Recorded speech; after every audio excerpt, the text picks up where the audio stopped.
Bonjour à tous. Aujourd'hui, une vidéo récapitulative sur des thèmes qui me semblent être des thèmes majeurs dans le travail que je fais à propos des dragons. J'ai envie de vous parler aujourd'hui du concept de dragon incarné, de dragonnier et du dragon intérieur. Ce sont trois sujets que j'ai beaucoup développés dans de nombreuses vidéos qui sont plus longues que vous trouverez sur ma chaîne YouTube ou qui sont sur d'autres chaînes YouTube, des interviews que j'ai pu faire, des conférences que j'ai pu donner. Et aujourd'hui, j'avais envie de faire un petit récapitulatif sur une vidéo plus courte, espérant que ce soit plus accessible à un plus grand nombre. Ces trois concepts, dragon incarné en humain, dragonnier et dragon intérieur, me paraissent vraiment importants quand on arrive dans l'univers des dragons, quand on commence à se reconnecter aux dragons, pour vraiment comprendre un petit peu comment ça fonctionne, entre guillemets, et essayer petit à petit de trouver sa place dans cet univers. Puisque si on se sent appelé par cet univers-là, c'est forcément qu'il y a une place pour nous. Avant de commencer par le thème des dragons incarnés en humain, ce que j'appelle comme ça en tout cas, la grande question à laquelle je vais rapidement répondre, c'est qu'est-ce que les dragons?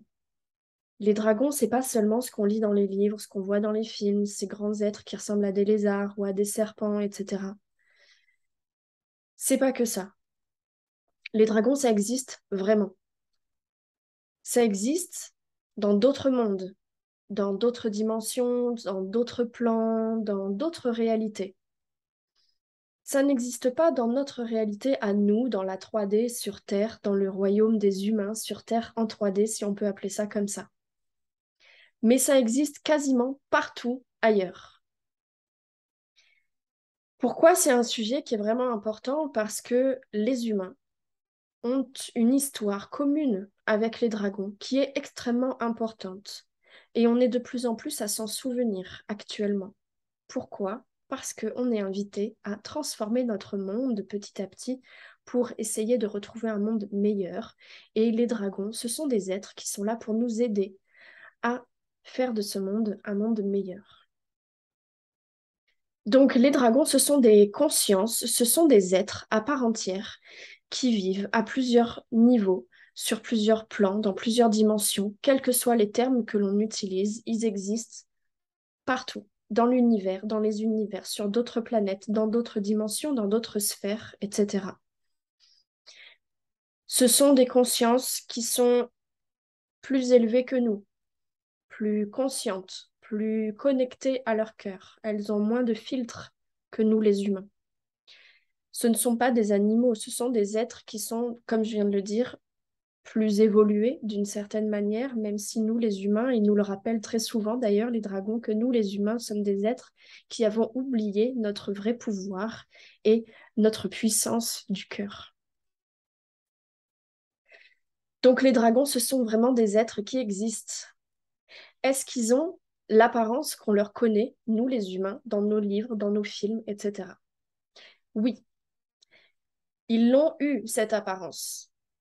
Mais ils ont aussi des apparences qu'on ne peut même pas décrire, nous humains, parce que ce serait pour nous des apparences invisibles, éthériques, des énergies pures.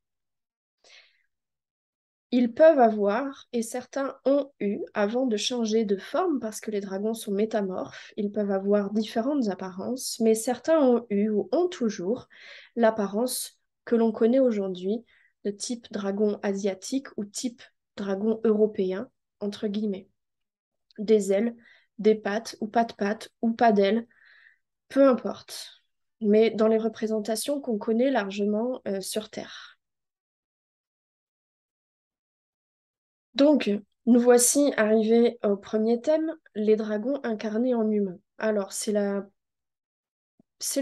comment dire, c'est l'expression que j'utilise pour parler du concept d'une conscience dragon qui a choisi de venir s'incarner dans le corps d'un humain sur Terre et vivre une vie d'humain sur Terre. Un dragon incarné en humain. Il y en a beaucoup parmi nous, parmi les êtres humains, qui sont ce que j'appelle des essences dragons, qui sont venus s'incarner sur Terre en tant qu'humains pour avoir une vie d'humain. Pourquoi faire ça? Ça rejoint le livre Les trois vagues de volontaires et la nouvelle Terre qui a été écrit par Dolores Cannon et dont j'ai déjà parlé dans une autre vidéo qui s'appelle Les vagues de volontaires, Dolores Cannon et les dragons. Dans ce livre-là, Dolores Cannon, elle parle de ces êtres extraterrestres qui choisissent de s'incarner sur Terre en tant qu'humains pour contribuer justement au changement de paradigme, donc à l'évolution de notre civilisation et de nos consciences. Les dragons font partie de ces êtres-là. Ils font partie de ces êtres qui choisissent d'incorporer la vie terrestre, d'incorporer l'humanité pour pouvoir insuffler de l'intérieur une nouvelle conscience, à la mesure de chacun, avec les outils de chacun. Les dragons incarnés en humains, on les reconnaît parce que ce sont des personnes qui, quand elles font des méditations guidées ou quand elles font des séances d'hypnose quantique avec moi ou avec d'autres praticiens, elles vont pouvoir visiter des vies antérieures où elles ont été dragons. Les dragons incarnés en humains, ce sont donc des dragons qui ont eu des vies de dragons. Je réfléchis comment agencer un peu tout ça parce que ce sont des informations qui sont extrêmement riches. Il y a énormément d'informations, c'est pour ça que d'habitude j'en parle dans des vidéos qui sont beaucoup plus longues. Mais aujourd'hui, j'ai vraiment envie de vous donner les clés et les éléments principaux pour vous aider à vous y retrouver. Donc vous donner vraiment les clés principales qui vous aideront ensuite à faire votre propre cheminement.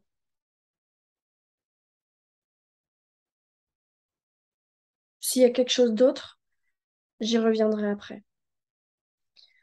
Le deuxième concept qui est important dans le travail que je fais, c'est celui des dragons, des dragonniers, pardon. C'est celui des dragonniers. On a parlé des dragons incarnés, maintenant on parle des dragonniers. Qu'est-ce que c'est un dragonnier? Un dragonnier, c'est un être qui va fonctionner, qui va collaborer avec un ou plusieurs dragons. Ça peut être un humain, ça peut être un humanoïde, ça peut être un elfe, ça peut être un reptilien, ça peut être des êtres de tout type et de toute forme qui vont entrer en association, si on peut dire ça comme ça, en partenariat avec un dragon, même si en fait c'est beaucoup plus riche et beaucoup plus profond que ça. Le lien qui unit un dragon à son dragonnier, c'est un lien d'amour extrêmement profond.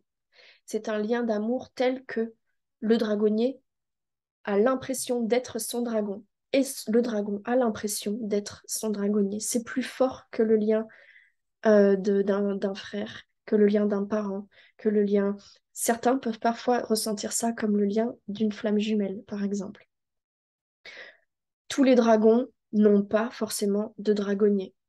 Ça dépend du cycle d'évolution du dragon, ça dépend de son histoire, ça dépend de ce qu'il recherche à cet instant-là. Il peut très bien en avoir eu un auparavant, pas à l'instant où on connectera avec lui, et il pourra en avoir un autre éventuellement plus tard, ou éventuellement ça peut même être le même.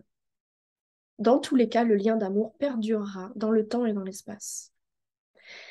Les dragonniers, nous, dans notre culture occidentale, on en a souvent une image plutôt cruelle, plutôt violente. Ça va être souvent des êtres qui vont mettre en esclavagisme les dragons, qui vont les torturer, qui vont être cruels avec.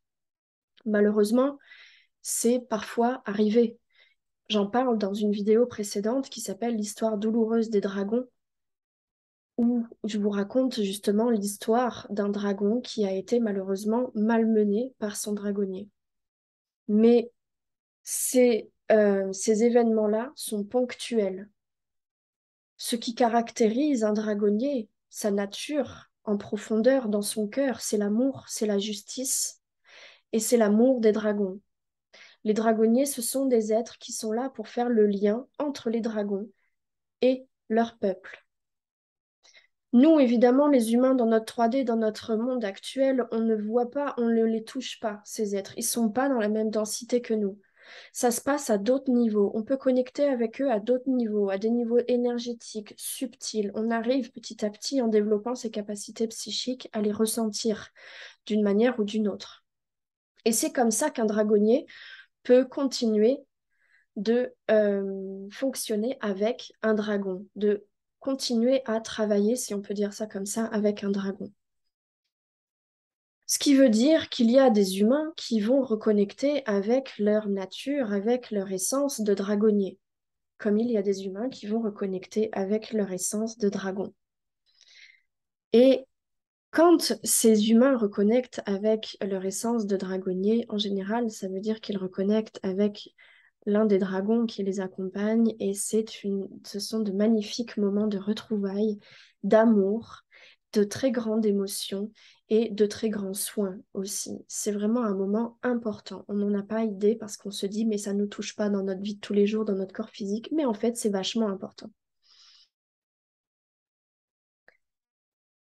Le dragonnier, pour prendre l'exemple des humains qui sont dragonniers, que ce soit dans notre dimension ou dans d'autres dimensions dans laquelle ils seront plus proches physiquement de leur dragon, ce sont des êtres qui sont là pour faire régner la justice de l'amour. Ce sont des protecteurs du vivant, des protecteurs de la justice, et ils sont là pour protéger la loi du vivant. Donc ce sont ce qu'on peut appeler des guerriers de lumière, des chevaliers de lumière. Et les dragons qui les accompagnent vont œuvrer avec eux. Les dragons, eux, ce sont des maîtres de sagesse la plupart du temps. Ils ont ça à l'intérieur d'eux. Le maître de sagesse et le dragonnier vont pouvoir œuvrer ensemble pour protéger la vie, pour faire en sorte que l'équilibre soit maintenu. Ici sur Terre, quand un humain va reconnecter, un humain de notre densité, de notre dimension 3D, va reconnecter avec son côté dragonnier, il est invité généralement à faire revenir l'énergie des dragons dans la matière. Comment on fait pour faire revenir l'énergie des dragons dans la matière? Ça peut se faire de plein de manières, toutes simples. Ça peut être en ayant chez soi des statuettes, des images. Ça peut être simplement en chantant une chanson que l'on va dédier dans son cœur aux dragons. Ça peut être parler des dragons avec les gens. Ça peut être les peindre. Ça peut être plein de choses. Les humains qui sont des dragonniers ici et maintenant, ce sont des personnes importantes dans le sens où elles sont là pour faire le lien entre les dragons et l'humanité. Elles sont là pour faire le lien parce que pour les dragons, notre monde ici est vraiment très loin d'eux. Même si, comme je vous disais tout à l'heure, ils ont été extrêmement proches de nous. Mais dans d'autres temps, dans d'autres endroits, à d'autres moments, ici, notre civilisation moderne du 21e siècle est plutôt loin d'eux, dans tous les sens du terme. Donc les dragonniers sont là pour faire le pont, pour faire le lien entre la Terre, l'humanité et eux. Une question qu'on me pose souvent à propos des dragons incarnés ou des dragonniers, c'est de savoir est-ce qu'on peut être les deux? Ou est-ce qu'on peut avoir été les deux? Parce que très souvent, et moi dans le travail que je fais, c'est en allant voyager dans les vies antérieures qu'on découvre tout ça. La réponse est oui. On peut avoir été les deux. On peut être les deux, présentement aussi. Par contre, il y a quelques subtilités. Je fais une parenthèse juste pour vous préciser que toutes les informations que je vous partage depuis des années maintenant sur le fruit de mon travail à propos des dragons, c'est toujours par rapport à là où j'en suis, par rapport à mon niveau de connaissance. Et l'univers fait toujours bien les choses. L'univers ne nous donne jamais toute la connaissance d'un seul coup. Elle va nous donner la connaissance petit à petit, en avançant sur notre propre chemin. Ce qui fait que ce que je vous raconte aujourd'hui pourra certainement évoluer dans un certain temps. Et la question, justement, de est-ce qu'on peut être dragon et dragonnier en même temps, je sens et je sais qu'elle est en train d'évoluer. Pour l'instant, et depuis quelques années maintenant, il y a une réponse qui est assez claire, qui se dessine quasiment à chaque fois. C'est que un dragon, une essence dragon, peut choisir de s'incarner dans tout ce qu'elle veut, notamment dans un dragonnier. Et il y a beaucoup de dragons incarnés humains qui vont voyager dans des vies antérieures où elles ont aussi été dragonnières. Par contre, j'ai pas encore trouvé l'inverse. C'est-à-dire que pour l'instant, les personnes qui sont purement dragonniers, qui sont des essences dragonnières, n'ont pas eu de vie en tant que dragon. Mais je mets un bémol là-dessus parce que, au regard des informations que je reçois de plus en plus ces derniers temps, je sens qu'il y a des subtilités qui vont s'immiscer et des changements qui se mettent en place. Donc, je reste tout à fait humble par rapport aux informations que je reçois et tout à fait consciente qu'elles sont incomplètes. D'une part, parce que l'univers étant si complexe, si compliqué, et nous les humains si simples, qu'on ne peut pas tout comprendre, tout simplement. Et il suffirait absolument pas d'une vidéo et encore moins d'une vie d'humain pour comprendre tout ce qui se passe dans l'univers, dans les univers. Donc je vous tiendrai au courant petit à petit. Maintenant, le troisième thème dont je voulais parler aujourd'hui un petit peu plus rapidement, c'est celui du dragon intérieur. Dragon incarné en humain, dragonnier, dragon intérieur, tout ça, ce sont vraiment les trois grands schémas, les trois grandes catégories, si on peut dire ça comme ça, qui vont ponctuer le travail que je fais avec les dragons et toute la connaissance que je reçois. Le dragon intérieur, lui, contrairement au dragon dont j'ai parlé jusqu'à maintenant, je le considère comme un symbole, essentiellement. Il ne s'agit pas d'une conscience dragon à part entière, il ne s'agit pas d'un être à part entière. Dans le livre Chronique d'un dragonnier, que j'ai rangé quelque part, et dont je vous ai fait une vidéo précédemment pour vous en parler, Chronique d'un dragonnier, c'est un livre que j'ai fait en collaboration avec un jeune homme qui se découvre être dragonnier, justement, et on a travaillé sur une année en faisant de nombreuses séances pour en savoir plus sur tous ces sujets, toutes les grandes questions autour des dragons. Et justement, on aborde le sujet du dragon intérieur et c'est là qu'on comprend encore plus clairement qu'il s'agit plutôt d'un symbole, un symbole qui pourrait se rapprocher éventuellement du souffle de vie, de la Kundalini, de la créativité. Mais j'aime aussi personnellement beaucoup l'approche du psychanalyste Carl Gustav Jung, qui parle du dragon intérieur plutôt comme le gardien de la psyché, comme le gardien de notre ombre. Et ce dragon qui garde notre ombre, c'est-à-dire nos traumatismes, nos défauts, nos peurs, qui sont enfouis au fond de nous, attend qu'une seule chose, c'est qu'on vienne plonger à l'intérieur de nous, qu'on vienne à sa rencontre et qu'on lui demande de nous montrer ce qu'il cache et ce qu'il garde pour pouvoir évoluer, pour pouvoir se rapprocher, pour pouvoir faire en sorte que le dragon intérieur s'ouvre, justement. Une autre façon de voir le thème du dragon intérieur, c'est de se demander simplement pourquoi est-ce que cette image du dragon, elle est universelle. Parce que, comme je vous le disais au début de la vidéo, les dragons, ce sont des êtres qui ont une histoire extrêmement proche de la nôtre, extrêmement intime, extrêmement forte. C'est pas pour rien, du coup, que ça a imprimé notre psyché, notre mémoire, mais aussi, quelque part, notre biologie. Les dragons, ce sont des êtres créateurs. Ils ont le souffle de la vie. Ils peuvent à la fois, comment dire, porter la vie et la mettre au monde. Ils sont créateurs et ils manifestent dans la matière. Donc, ils font partie de nos créateurs en tant qu'humains. Ce qui fait qu'à l'intérieur de nous, on a une part dragon, tous. Et c'est pour ça que tous les humains, on est tous fascinés par l'image du dragon, quelle que soit la civilisation, quelle que soit la culture. Et il y a ensuite des personnes, des humains qui vont avoir une connexion plus ou moins profonde, plus ou moins approfondie, plus ou moins forte avec les dragons. Et ce sont les dragonniers et les dragons incarnés. Tous les humains peuvent se connecter aux dragons, tous les humains peuvent entrer en contact avec eux, et les dragons aiment tous les humains. Il n'y a pas de sélection, il n'y a pas d'élus, hein.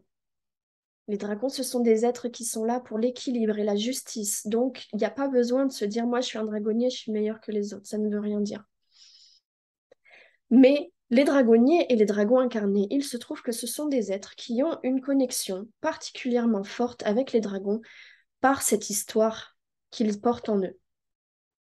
Voilà.